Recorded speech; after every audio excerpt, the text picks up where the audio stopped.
Well, welcome along to another episode of the Gobby Gaffer Rebuilds. And today we're going to be having a look at Sampdoria, who've just been relegated from Serie A to Serie B over in Italy. And yes, in the 2023-24 season, Sampdoria will only be playing in Italy's second tier. And it's my job to try and get them back into Serie A. Now, if you watched the last rebuild that I did with Luton Town, you will know that I'm a Manchester City supporter. I've been a Manchester City supporter for over 60 years, and there was a link between Manchester City and Luton. You'll know that if you watch that video. But there's also a link between Manchester City and Sampdoria. Between 1982 and 1997, Roberto Mancini played a big part in Sampdoria winning the Serie A, 4 Coppa Italias and the European Cup Winners' Cup. And of course, we all know Roberto Mancini then, in later years, came to manage Manchester City, and we all remember that famous Aguero goal, don't we? So there is another link, and I'm not saying this series is always going to be about links between Manchester City and another club, but it probably would make a nice story, wouldn't it? However, back to Sampdoria, and unlike the Luton Town success story with back-to-back promotions and now in the Premier League, Sampdoria is kind of the complete opposite of that, with problems on the pitch and off the pitch, and it's quite a sorry tale, if I'm honest, with years of scandal and financial problems culminating in their relegation to Serie B. However, never let it be said that Gobby Gaffer is not up for a challenge. And yes, I've manipulated the database again, so we're actually going in there in May of 2023. There might be the odd game to play here and there, but Sampdoria already relegated. They had a dreadful points total for the season. So yes, I've manipulated the database. I'm going in there in May 2023, and well, let's see what we can do to try and get Sampdoria back into Serie A. Okay, if we jump straight into the squad screen, if we just organise this by age, we do. My first reaction there is we do seem to have an awful lot of older players, and 2 of those are actually out on loan at the moment. One's a 36-year-old, one's a 35-year-old. We do seem to have an awful lot of players in on loan as well. If we go to the expiry dates, right down to here, which is a lad that's on loan, Emirhan Elkahan. We do seem to have a lot of players on loan, and it's not surprising because when we look in the finances, we'll probably see the reason for that. So, yeah, I can see in here we have got problems with an ageing squad, a lot of players out on loan. What I'm going to do is I'm going to jump to the 1st of July very shortly to see what we're left with when all those loan players leave and the ones come back. There are actually 2 in here. So this lad who's out on loan, he's 36, but he has got a transfer arranged. And Caputo, 35, but he's got a transfer arranged. So 2 of the loan players that are out, the ageing loan players, have got transfers arranged anyway. So we are going to have a very depleted squad. Not an awful lot of point in having a look at the squad planner at the moment, because a lot of the players that we've got are going to go back. I have set up a tactic, as I explained in the Luton game. This save file is absolutely amazing, but you do have to play a game at the end of the season. So I had to set up a tactic. By no means is going to be the tactic we start with.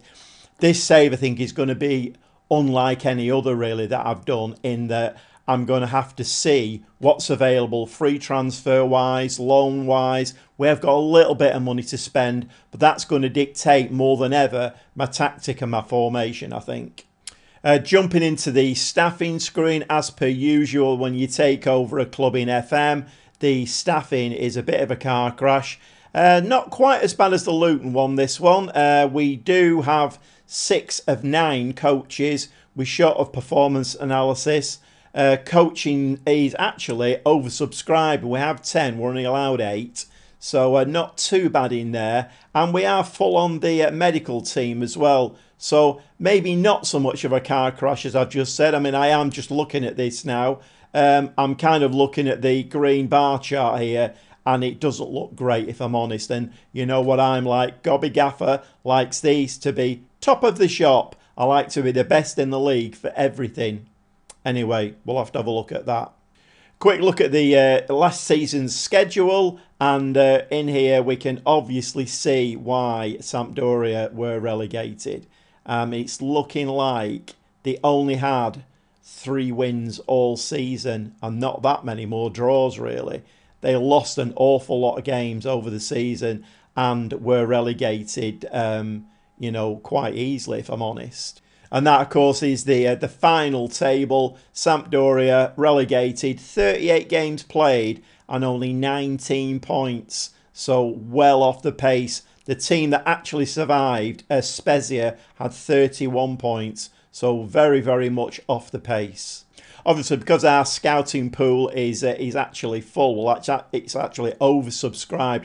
We do have a lot of players here who have been scouted, so at least it gives me something to start with. Looking in the transfer section, we do have a transfer in that has already been arranged. Joins on the 1st of July. Talasco Segovia, and he's a deep-lying playmaker with a 4.5-star potential. So somebody's done a little bit of good work there. However, we do have 2 that are going out. They're the 2 that I previously mentioned, Caputo and Candreva. Not too sorry to see those 2 players go, 35 and 36 years old, but they are going out on the 30th of June. Just a little look on the club info screen. So we're a 3-star reputation team. The stadium was built in 1911, apparently, with a 33,000 capacity in, and the stadium condition is good. So at least we've got a decent sized stadium there, and it's in a good condition. Club vision for the forthcoming season. I think this is a little bit optimistic from the board. Before we've even spent a penny or done anything in the transfer market, they want to win Serie B. And when I show you the finances, you'll probably have a little chuckle at that. But yep, they want to win Serie B and be competitive in the Italian Cup. And with this kind of money, a £6.5 million transfer budget, that is going to be very, very tough. Like I say, we're going to have to rely on free transfers and loans, I think, because that kind of money here, that's not going to get us very much at all. And the wage budget, 680,000, not great. And we only have 8 million in the bank. On first glance, the dev centre is looking very, very good, but we have to realise we've got 4 players in here who are on loan. So our players, we've got Montevego, he's a 2.5 with the potential to be 4.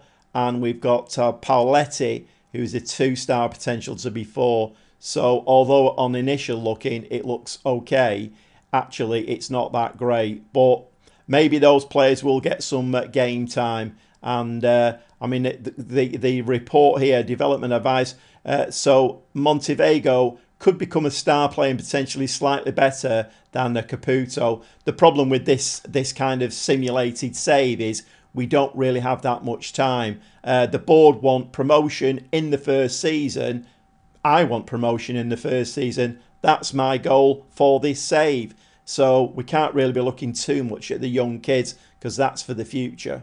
So I'm now going to jump to the 1st of July, and then we'll come back for that, because that's a critical moment when all of these loan signings in and out get resolved, and we'll see what we've got left. And then I can get my thinking cap on and see where we go, what kind of tactic, what kind of formation, which will all be dictated by the transfer market.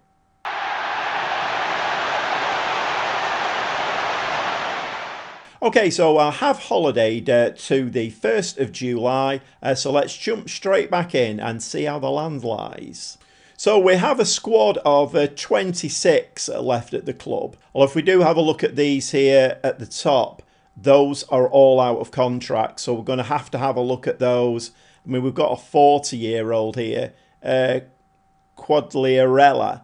Probably not going to do very well with these names, so you'll have to forgive me for that. But I don't think we want to be keeping a 40-year-old around. We have got a couple of defenders there who are 30. I'll have to have a look at all of this. I mean, this lad here, Rincon, is on £74,000 a week. I mean, that's over 10% of our wage budget. Again, have to have a look at that. But we do seem to be, well, we're not too bad. You know, looking at the star rating, obviously this does need an awful lot of looking at. If we look at the registration rules, again, I'm going to have to, it seems as though the Serie B registration rules are different to the Serie A. I'm not too sure. Need to get my head around all of this kind of thing here. Squad planner is looking not too bad, although bear in mind some of these players may be on that list where, you know, they're out of contract. But we do have a striker, Manolo Gabbiadini, who looks okay. He's not massively quick, but he's got 15 for finishing, 6'1", but he is 31, so we're going to have a look at that. Wingers wise, if we wanted to play with wingers, we have Philippe Durasic. Looks a decent winger, but he can play attacking mid, which might be more of an option. I don't know. Again, we're going to have to look at formation and tactic when we've sorted the transfer window out. Gabbiadini is in there as a winger or a striker. We have Ronaldo Vieira, who is an English lad and can play in those two positions in centre mid. He's marking and tackling, not too bad. I mean, he's not a bad player, but he's not amazing, is he? I mean, this lad looks slightly better. Christopher Askildsen. Yeah, I'm butchering a lot of these names. 3-star with the potential to be 4. He looks slightly better. His mentals look better. Marking and tackling look better. And yeah, again, it's going to be a tough season, this one. I can guarantee it. If we look at centre-back, so Bram Neutink, 33-year-old defender, 6'3". I mean, experience at the back can never be, underestimated. But he is 33. And the other lad we've got in there is Ferrari. Is he as quick as one? Not really. 29-year-old. I don't know. I mean, all of this is going to have to be, looked at. We do seem to have there a right wing back of sorts and left wing back. Yep, of sorts. Goalkeeper wise, he's meant to be the top keeper at the club, but he's 6'4", but his aerial reach is only 10. Not quite sure how that works out. His first touch of 6, handling of 10. I mean, don't know, not quite sure, but he's the best keeper at the club. And this is very interesting, and this kind of goes back to the Luton save where my staffing levels were okay. As soon as I got into the Premier League, they dropped like a stone. We've gone the other way this time, obviously, Serie A to Serie B, and look what's happened to the bar charts. So, coaching-wise, I'm guessing if we bring another 3 coaches in and a couple of performance analysts, we'll have the best coaching staff in the league.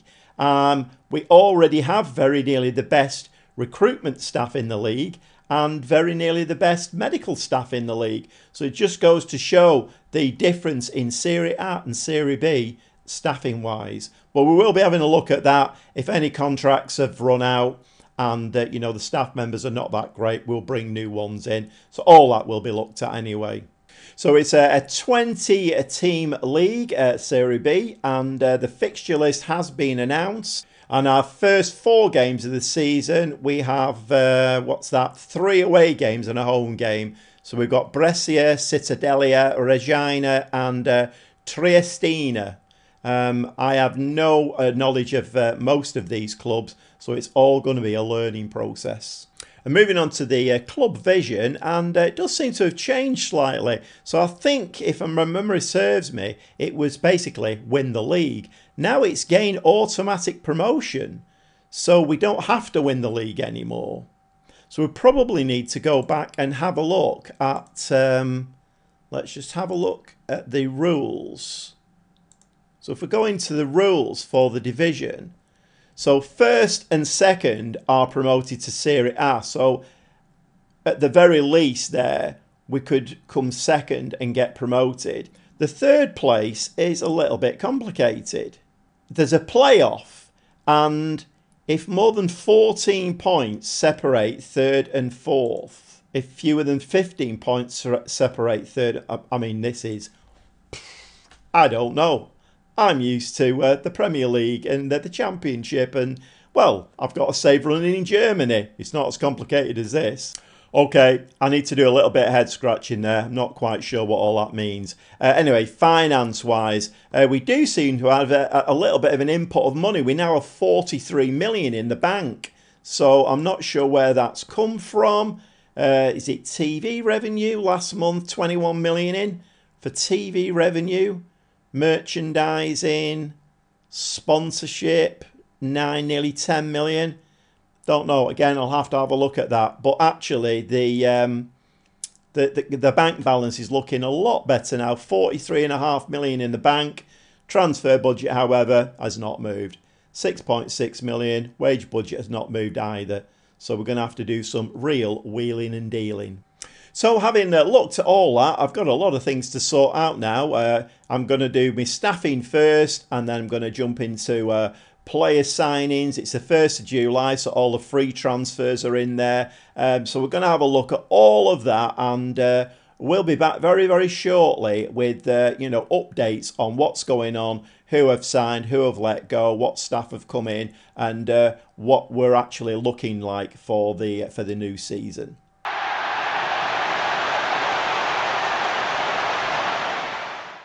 Okay, yeah, and we're back. We're now in August. I've run it to the end of the transfer window just to try and give me as much chance to get the finances sorted as players in. Give me the best chance possible, really. So we are in August as we speak. Couple of things to say before we get into the transfers and whatever. A couple of observations, really, that I've never managed in Italy before, so I'm not really used to the way it operates here. But one of the things I've noticed is that Italian clubs do tend to hang on to the players a lot longer. If you remember, we had a 40-year-old who I did eventually, manage to get rid of, but the fans weren't happy. They just wanted us to keep hold of all these old players, 35, 36, 37-year-olds. And I mean, okay, fine, that might be a thing in Italy. The two lads who've left are scoring for their new clubs, but I don't know. It just seems a bit odd being used to the English system where once a player gets to 33, 34, you're thinking, right, we need to bring some young blood in. Doesn't seem to work in this country. But anyway, I've used my English mentality into it, and I've brought the average age of the squad down. So hopefully, we've got the legs in there now to carry us through the season, plus some really good signings. The other thing that I've noticed is that, which has hampered me quite a bit, is that not only did I have to trim the squad down, get rid of the older players, and sort out a lot of shenanigans that were going on. I had players knocking on my door who were on £5,000 a week, saying, "I want 25 grand a week." Well, okay, mate, but we've just been relegated. We don't have a big. So I've had all that to deal with as well. I've had lots of players who have had to move out, who I'm sure Sampdoria fans were like, "What have you sold him for?" Well, if I'd have given everybody, a quadruple pay rise, the club just wouldn't be existing now. So I've had to do it. And just before we get into transfers, as we know, Sampdoria, not in the greatest financial state. It is widely known that they are up for sale. And we did have a consortium come in to try and buy the club about end of July, I think it was. But of course, with all that came the shenanigans of a transfer embargo. And I actually had a bid in, contracts, everything was all sorted for a really good young striker. And transfer embargo, all that collapsed. Anyway, fortunately, within a few days, it was all sorted out. The consortium pulled out. absolutely crackers. But it's as you were with the ownership, and did go back in for the young lad, and I managed to sign him. So in the end, all's good. Okay, so let's have a look at the all-important transfers. Now, again, like I say, I'm probably going to upset quite a few Sampdoria fans here because I have let go some players who maybe were club legends or, but we do need to get back to Serie A, and the finances are not really allowing me to do what I would like to do. So I've had to be quite ruthless. I'm not going to go through any players that went out on end of contract won't show on here. So there's a lot of them that have gone. We did get rid of one of the goalkeepers, 1.2 million for him, and the left back. There was a lot of controversy about selling this lad, because the fans were on my back about selling him. 2.5 million, not an awful lot of money. But he was at the wrong end of, he was very nearly 30, I think. So I thought giving him a new contract, maybe not the greatest of ideas. So, but I have signed a replacement for him. He's gone. He was causing a bit of trouble, wanting like quadruple his wages and whatever. So anyway, we just run down those. There's a few more players have gone there. Like I say, I'm not really going to go through those. The main important thing is the transfers in. Spent 25.5 million. So who have we brought in? So we brought in the young lad who was pre-arranged, has come in. Initially, I thought he looks quite a decent player. Since I've made some more signings of my own, he's slipped down the pecking order a little bit, but he will be a decent squad player for us, and he is only 20. £6 million to Birmingham for 26-year-old Ivan Sunjic, and he is going to be sitting at the base of our midfield. And if you have a look at his mentals, the only thing he's low on is composure. We'll have to work on that, but otherwise, a absolutely brilliant player on the mentals. Physicals, he's quite quick and strong. He's 14 for marking, 14 for tackling, so I think he will do a very good job for us. If you watch my Borussia Mönchengladbach save, then you will know that Malik Theo, he plays for my Borussia Mönchengladbach team, and we brought him in on loan. The two centre-backs that I've held on to are aging a little bit. They're like 32, 33, that kind of age. And while we do need experience, we also need youth coming in as well. So Malik Theo, 22-year-old German, he's got a potential of 4.5 stars, and he is a very, very good centre-back, 6'4". As you can see here, all his stats are very, very good, and I think he will do a good job for us. He's actually starting at the moment for us.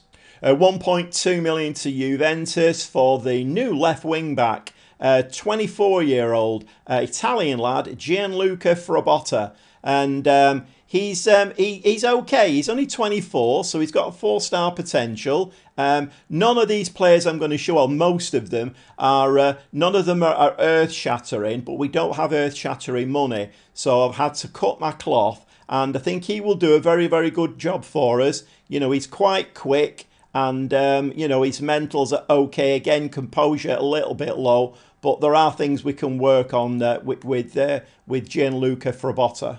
A lone player from Napoli next, and he's going to play in the centre of midfield. He's got a potential of 4 stars, only 23, and it's Gianluca Gaetano. He's going to be kind of a Mazzala, or like a playmaker. Again, stats are they're good, they're very good, but they're not they're not over the top. But again, like I say, we don't have over the top money.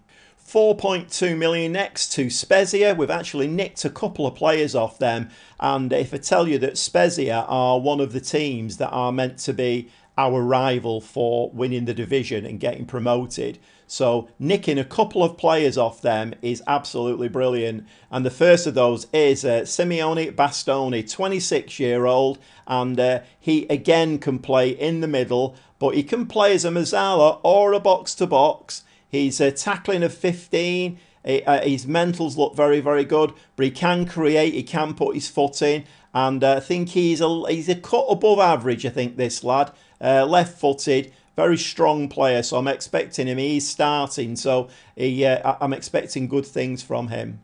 And the second player from Spezia, 5.5 million. And like I say, this is the lad who I was looking at. I did actually say he was a young striker. I've just noticed he's actually 27. So he's not actually a young kid. But 27-year-old, he should be at the peak of his game. If you look at his physicals, he's really quick. 6'1". He's very aggressive. He's going to play as a pressing forward and finishing of 14. He's one of the best players I've been able to sign. And for 5.5 million, not a bad signing. And it also deprives one of our big rivals of a really great striker. 5 million next to Barry for another Italian, Elia Caprile. Now, the scouts actually scouted this lad as a 3-star with the potential to be 5.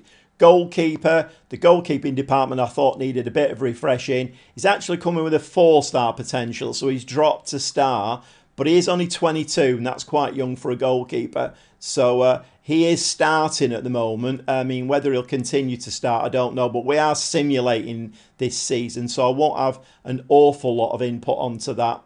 But I think he's got the makings of being a top Italian goalkeeper, and like I say, he's only young.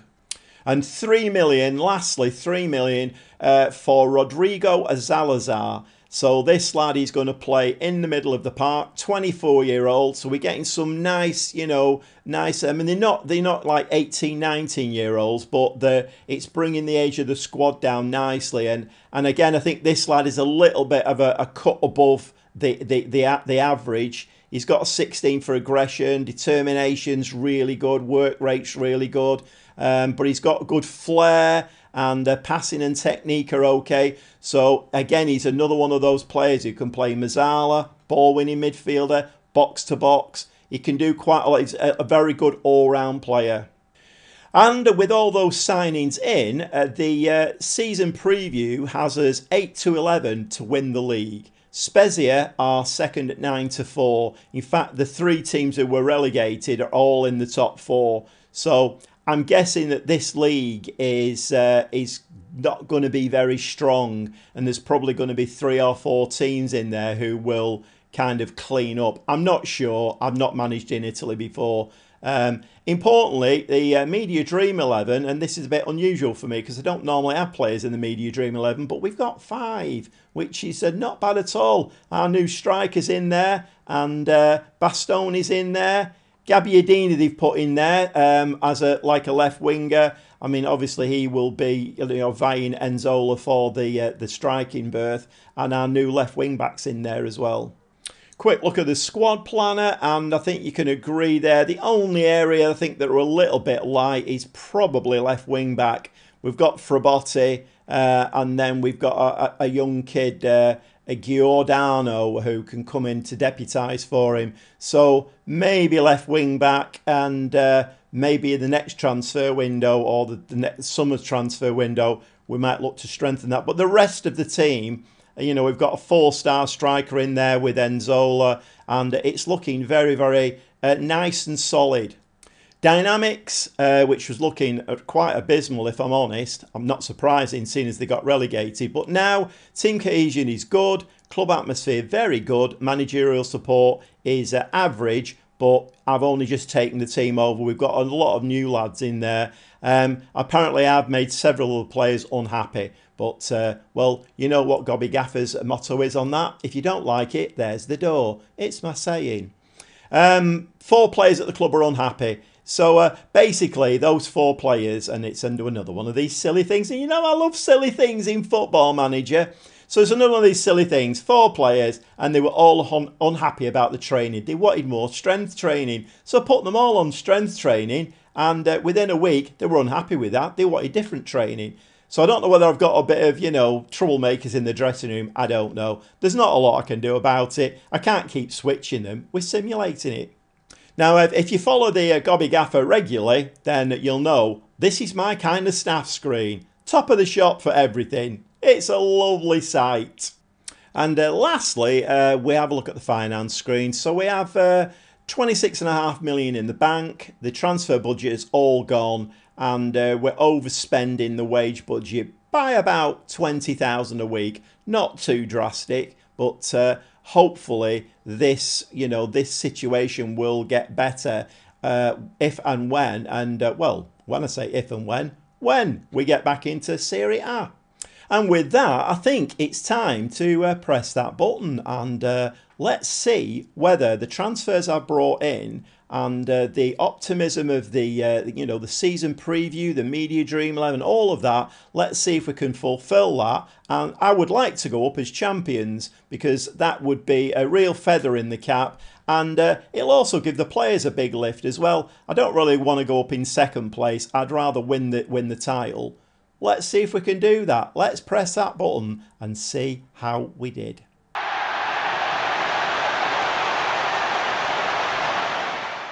And we're back, and it's now May 2024, and I have some very exciting news. Yes, we did win the league, and let's have a quick look. And what a time to be alive. Sampdoria, top, and we've got promoted. 88 points, 13 points adrift from a very unusual, actually, Ternana. They weren't predicted to get anywhere near it. Spezia are in the playoffs. So we actually won the league from Ternana by 13 points, 88 points. And you can see here the form was absolutely top notch. Let's just have a look at the schedule and see how the season actually panned out. So if we start at the beginning of the season, obviously friendlies in there. The last friendly that we played, we won 15-0. And we did okay in the first round against Empoli, and it was away from home. Nice 2-0 win in that. We did get knocked out later on, but that started the season off on the right foot. And as you can see there, some nice wins in there to, cement our position. It's always good to get a really good start. But then October time, and the wheels seemed to come off. And we didn't win a game in October. Pretty poor. But then November, we started to pick it back up again. Couple of wins in there. By December, we were picking more and more wins up. We got knocked out of the cup and we got beat by Feral Pisalo. And then for the rest of the season, January comes in and we really did pick it up. Last, 5 games, we won all our last 5 games, and to see us nicely on top, and that is a very, very pleasing result. And this was the tactic that we used. I did show you in the squad planner.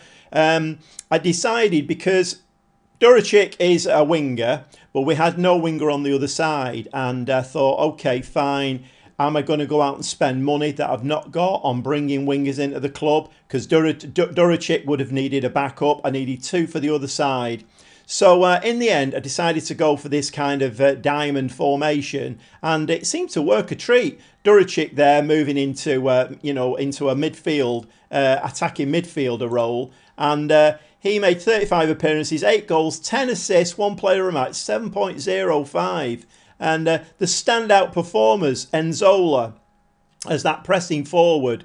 If we look at his 35 appearances, 43 goals, 8 player of the matches, 7.51. Absolutely brilliant.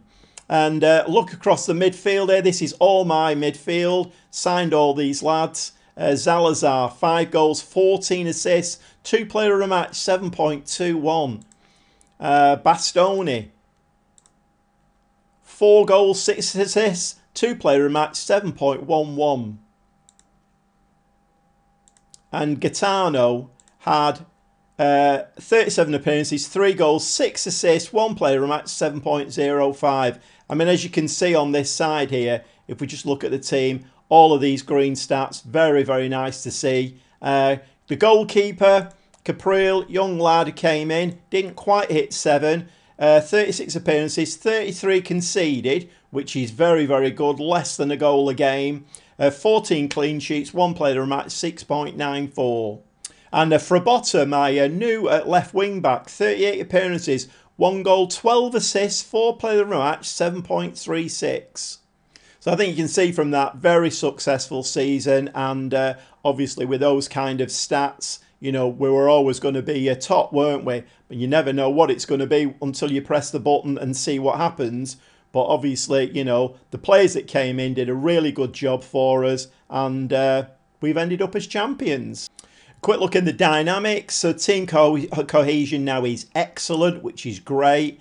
Club atmosphere is excellent. Managerial support is average. Again, not been here that long, and I have still got players who are unhappy. But if I did carry on with this saving any guys, then obviously I would need to sort that out. And looking at the club vision, obviously gain automatic promotion to Serie A, past that with flying colours, and be competitive for the Italian Cup. We got knocked out in the second round, but I passed that one. Always find these a bit silly. Notable criticism, concerned about the 3-2 Italian Serie B defeat against Venezia. I mean, we got promoted as champions. Does that really matter? And obviously, if you've watched my Mönchengladbach save, then the money swirling around the German leagues. I think for winning that league, you get about 80 million. This league, you get about 2.5, I think. So the money in Italian football, well, it just isn't there. So even though we've won the league and we've done really well this season, we're actually nearly 4 million in the red in the bank. And I suppose this is a problem that is within Italian football. I think. I mean, I've not managed there in there too long, but I'm beginning to see why. Italian football, the finances are always a little bit suspect.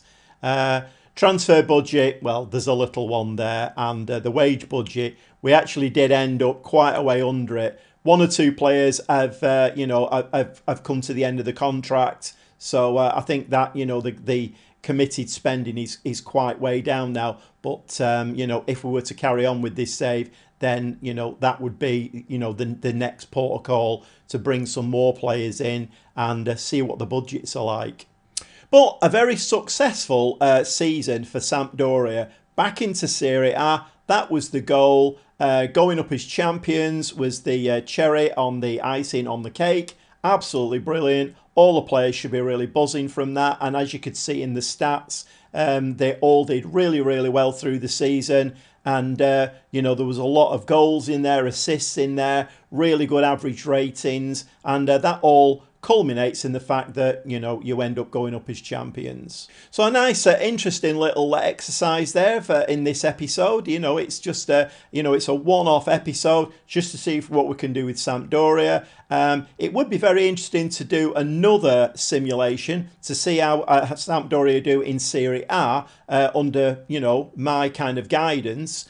Whether I do that or not, it all depends on viewing numbers. If it gets a low viewing count, then I probably won't bother. I'll just move on to another team. But from my point of view, I think it would be quite interesting to do. And if this video gets plenty of views, then I may well come back in and have another go at it in Serie A and see whether Sampdoria can actually stabilise themselves in Serie A.